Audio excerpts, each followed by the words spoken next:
What's up, everybody? Welcome back to another episode of the Shine On Network. As you see here, this is our new shop rig. We got a Maverick X3 DS Turbo that we just picked up to have a little fun with. Well, before they go ahead and get it polished and ceramic coated, we wanted to give you guys a little tip on this week's of Just a Tip. So we're going to be using something called Echo 2.0 or H2O.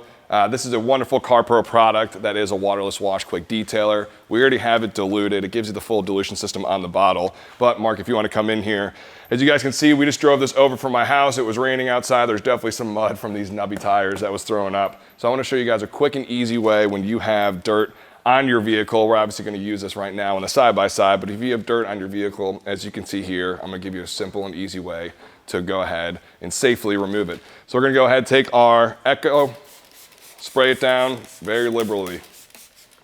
Go ahead and take 2 clean microfibers. One, you're going to spray some detail spray on. What you're going to do is as you wipe it, you pull up the towel, trapping all that dirt on the back end of the towel, as you can see right here. If you were to go ahead and just keep wiping, it's going to keep the dirt trapped there, scratching and swirling it, but we're going to go ahead and pull it back and keep all the dirt right in that back line. Again, we're going to do another layer here. And we're going to take a dry microfiber and go ahead and polish it off. So as you can see, clean, dirt, this is the before, that's the after. That's how you go ahead and use waterless wash. If you guys have any questions, please reach out. And as always, keep shining.